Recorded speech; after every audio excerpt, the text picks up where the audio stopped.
Okay, good afternoon, guys. This is a foreclosure preview. The foreclosure's coming up in March, and it's a ranch-style house with an attached two-car garage. Pretty decent-sized backyard. Drops down a bit. I think it's something in the area of 2/3 of an acre total.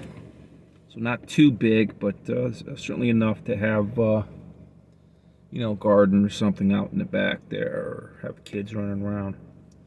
Anyway, I'm gonna tell you a quick story. I did some background looking around on the history of this house, and the house is listed as being over 90 years old. I don't think it is. I think that's an error. These types of houses were built in Connecticut in the 1960s and 1970s, so probably closer to 60 years old.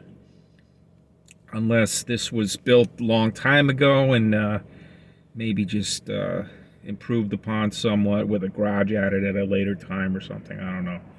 Anyway, what happened here was a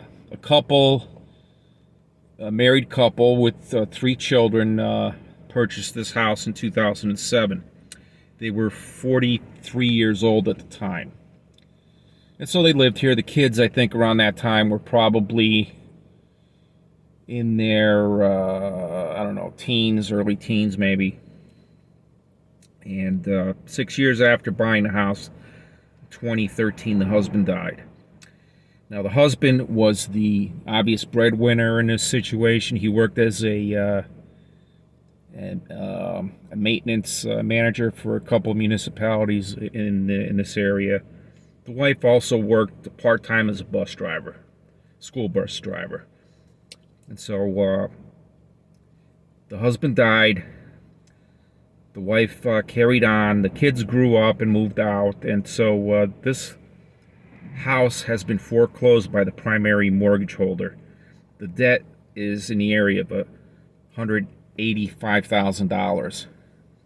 There's also a second mortgage. Bank of America has a second mortgage. They're listed as a co-defendant. That second mortgage is about $35,000. Although they're not listed as a plaintiff, they're listed as a defendant.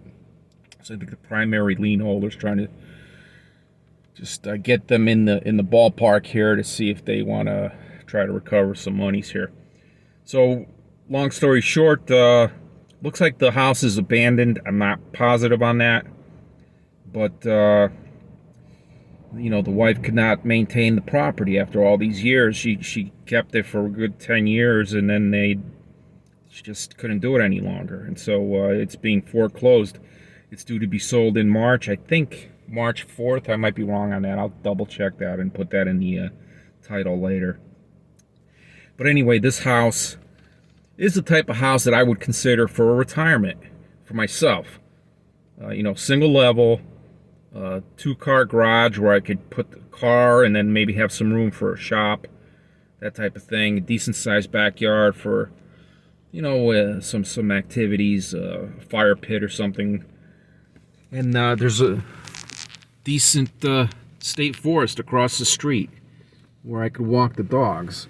So this would be a nice home base for me as I head into my retirement years. I could, I plan on doing some traveling and such, but everybody needs a home base.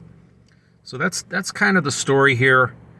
I expect the primary lien holder to put in a bid of at least $185,000 opening bid to try to recover their money, if not the full value of the house and property, $260,000.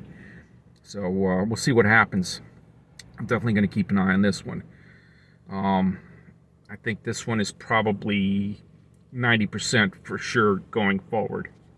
I don't see the widow here at all, and she's not even listed as a. Well, she's listed as the primary defendant, but she's not appearing, which would lead me to believe that she's just outright abandoned the property and may have moved in with one of her children or moved to Florida. Who knows? So she would be around 59 years old at this time. So anyway, that's the story here with this one. Thanks for watching. Everybody have a great day, and we'll see how this turns out later. Bye.